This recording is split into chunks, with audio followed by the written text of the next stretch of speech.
Mga kapangit, ito yung ating kalabasa. Yan, napakadami. Saan yung balonggay? Ginapadpad po. Yan mga kapangit. Yung ating kalabasa and bawang sibuyas. And meron tayong gata. Mga kapangit, meron tayong kalabasa na dalawang piraso ng kalabasa yan. And meron tayong bawang sibuyas na nahiwa na. Meron tayong gata. Yan. And siyempre meron tayong talbos ng kalabasa mga kapat. And magpiprito muna tayo ng daing. Mga kapat, yung ating daing na ihalo. Mga kapat, iprito ko muna siya bago ko siya ihalo sa ginataan ng kalabasa. Kasi pagka ganito lang na hinalo mo na hindi mo siya ipiprito, malangsa. Kaya prito muna natin bago natin ihalo sa kumukulong gulay na kalabasa na ginataan. Alright. Pangit. Sinyarito na natin. Napakasarap. Pangit, kapag prito na tayo. Yan. Meron pang natira mga pet. Para mas masarap kasi pagka naprito yung daing bago natin ihalo sa sa ginataan.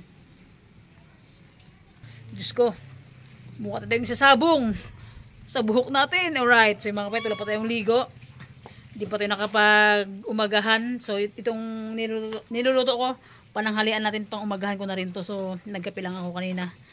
Ang oras is 10:00 na mga kapangit. So sakto sa ating pananghalian yung ating ulam. Right? Yung ating balunggay mga kapangit ko. Naku, napakasarap ng ating ulam. Balunggay. Kalabasa. Talbos ng kalabasa at tagi-isang pirasong talong. Daing na isasahog natin sa gulay na ginataan na kalabasa. Alright, napakasarap ng ating ulam. Yung pusa ko, ingay ng ingay, gutom na. Siyempre mga kapangit, yung pangmalakasan natin na tanglad na pangpasarap sa ginataan. Yan, tanglad mga kapangit, the best yan. Siguro kilala nyo tong tanglad na to. Yan, napakasarap ihalo sa gulay. Yung kawali ay kasirola, lagyan natin mantika mga kapangit, panggisa natin. Yan, panggisa para mas masarap. And siyempre mga kapangit ko, lagyan na natin yung sibuyas. Yung usok-usok na. Sunog na yung ating kasirula. Yan mga kapangit. Natin yung sibuyas at imikos-mikos natin. Alright, and siyempre mga kapangit, bawang. So yan. Sunog na yung ating sibuyas. Ang hirap pagluto nang walang nagbibideo. So ating bawang na sobra na ng gisa. And siyempre ilalagay na natin yung kalabasa. Kalabasa.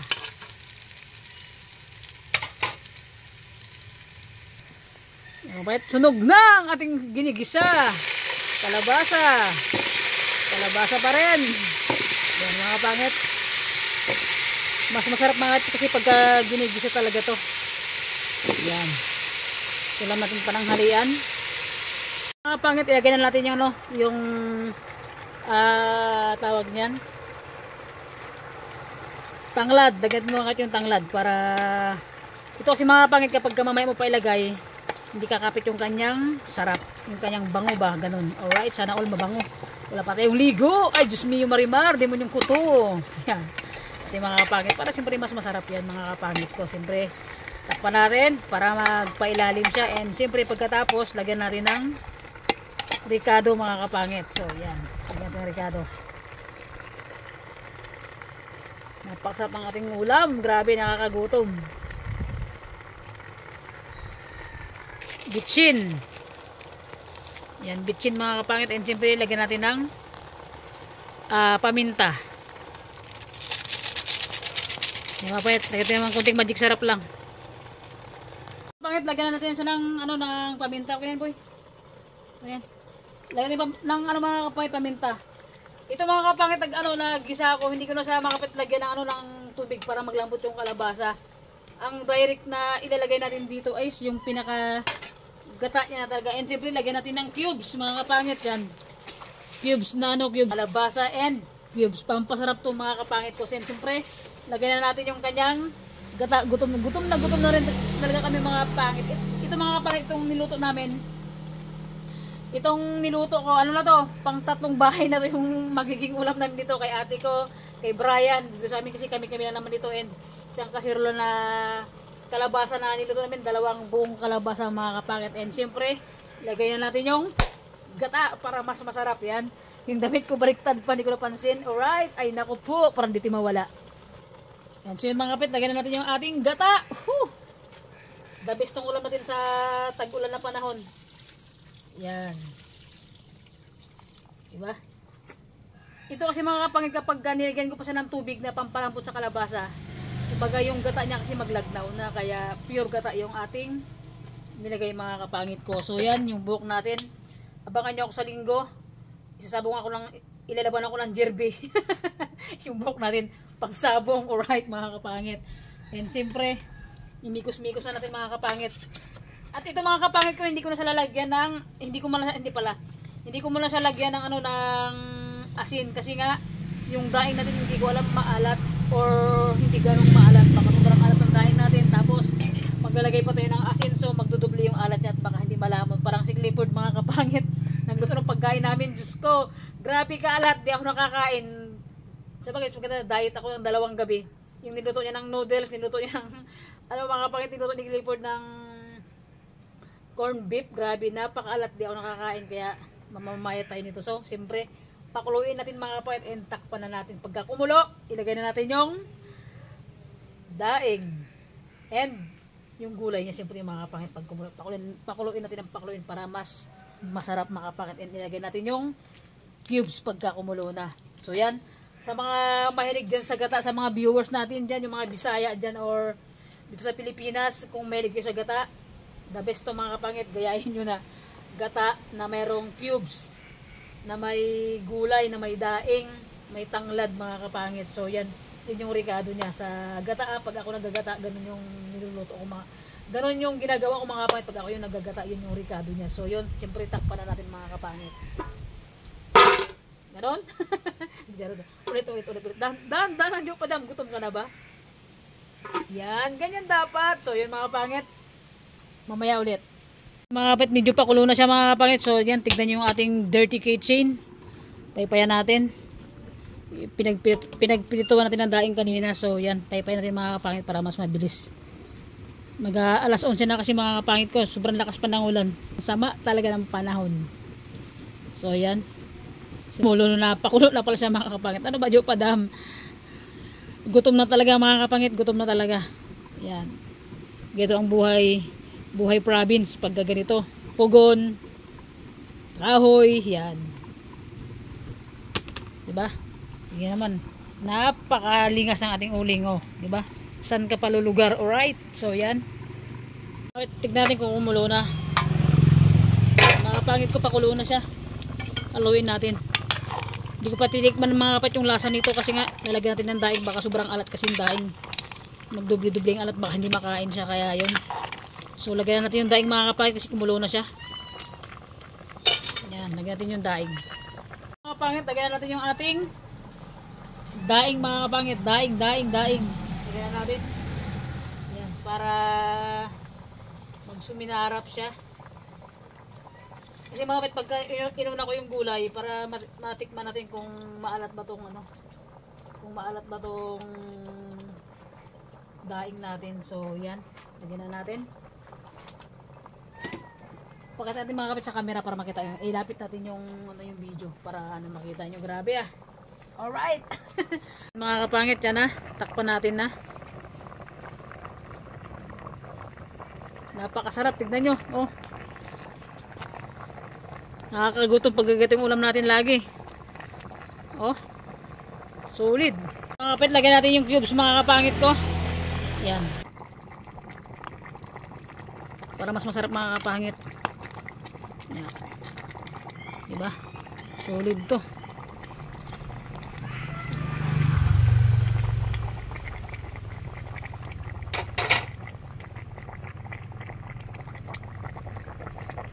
Yan, siyempre yung mga kapangit, natakam ba kayo sa sa ginataan na gulay natin? Kasi kung hindi mga kapangit, bahala kayo. Basta takam na. Yan, siyempre tikman muna natin. Wait lang, dumikit yung ang hirap pag ibatangkad talaga, no? Nakatingin pa ko yun sa lagay niya mga kapangit. Yan, tikman natin yung ating niluto na gulay mga kapangit. Bago natin ilagay yung bago natin ilagay yung gulay.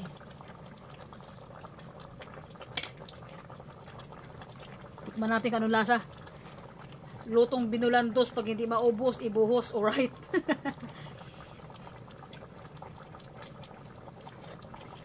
Magluto natin, masarap talaga. So mga kapangit, lagyan natin yung gulay natin mga kapangit. Kaya siyempre sa mga kapangit natin dyan, sa mga nananghalian dyan, matakam sana kayo sa niluto natin na, na gulay mga kapangit. So lagyan na natin yung ating gulay mga kapangit. Tignan, ubos, ibuhos, alright. Lagyan yung gulay mga kapangit. So yan, una natin lagay yung talbos ng ano tawag nito? Talbos ng kalabasa dahil medyo matitigas din ang tangkay nito mga kapangit. Ayan na rin. Ayan. Dahil yung talong nila nag-iisang bunga lang. Isang bunga lang mga kapangit yung ating ginawa. Ayan. Giyatin na rin yung talong. Gato lang kalaking batindog yung ano ko, okay na ako dito. Charot lang mga kapangit. Charot lang. Ayan, lagyan natin yung talong.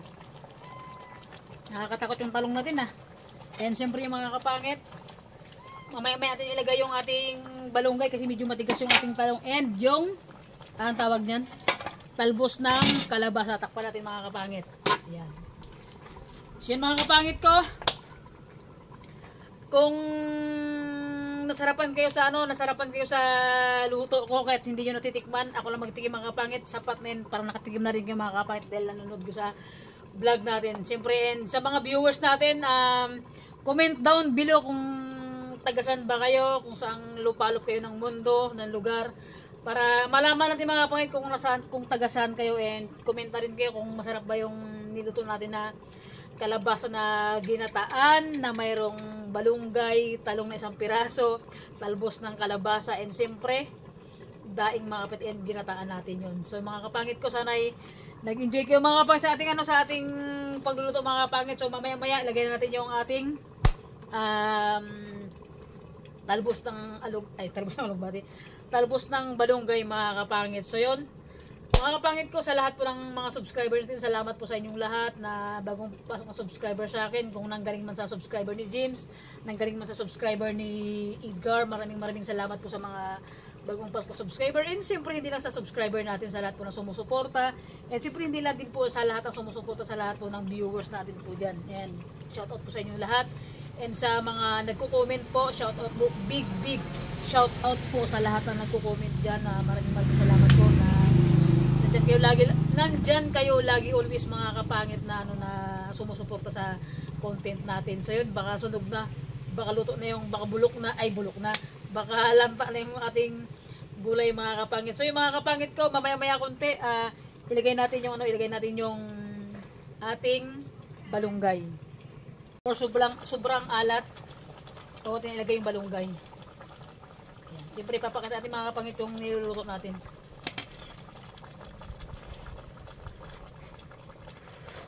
Sarap. Okay ra.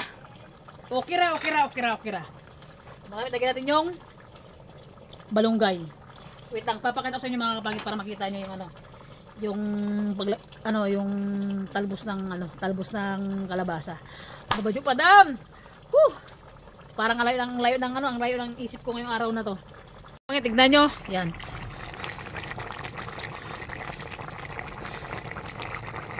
Yan, ang sarap. Grabe oh. Yan mga kapangit. So ilagay natin yung balunggay na. Luto na siya. Solid, napakasarap ng ating pananghalian. Naman kung gano'ng kasarap yung ating niluluto, and siyempre luto na yung ating talbos. Lagyan na natin yung balunggay. Yan, grabe, napakasolid. The best. Masarap talaga. Yan, siyempre imikos-mikos natin siyempre. Mga kapangit, imikos-mikos natin. Yan. Saktong-sakto sa pananghalian. Mag-alas 12 na mga kapangit. Sa mga nananghalian dyan mga kapangit, ako, kumain na kayo. Imaginin nyo na lang na ulam nyo to ng pananghalian na nakahain sa inyong harapan. O diba mga kapangit, matatakam kayo nito habang kumakain kayo, pinapanood nyo tong vlog ko mga kapangit. Matatakam kayo sa niluluto natin ginataan na gulay. So yan, siyempre, takpan muna natin mga kapangit para mamaya konti luto na to.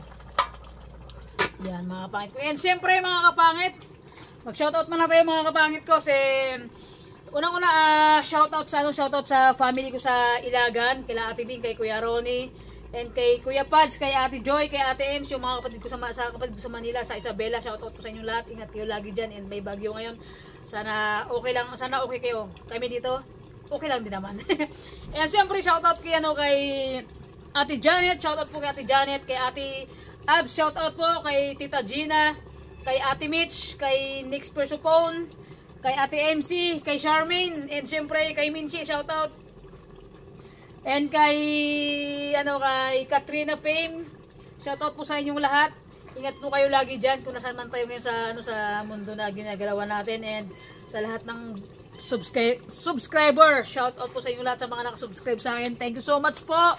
Malapit na tayong mag 8,000, kaya sa mga naka-subscribe sa akin dyan mula noon hanggang ngayon, thank you so much po. And sa mga pumasok na bagong subscribers, sa mga bagong pasok na viewers, thank you so much po sa inyong lahat, and big shout out po sa inyong lahat. Nakailang big shout out na tayo mga kapangit ha. So yun, and siyempre God bless always sa inyong lahat mga kapangit ko. And kung may problema man tayo, lagi natin mag-pray kay God, and walang imposible kay God mga kapangit. Parang ako dati mga kapangit, dati hinihiling ko lang sa kanya na dati hinihiling ko lang kay God na sana magkabahay ako ng sarili. So yun, dumating na yung sariling bahay ko. Sana magkaroon ako ng sariling lupa. Yung dating pinapangarap ko lang ngayon natupad naman na, pero hindi pa naman talagang asin lahat, kasi hanggang ngayon kumakayod pa rin tayo mga kapatid, and hanggang ngayon hindi pa tapos yung bahay natin mga kapatid. Ako mga kapatid siguro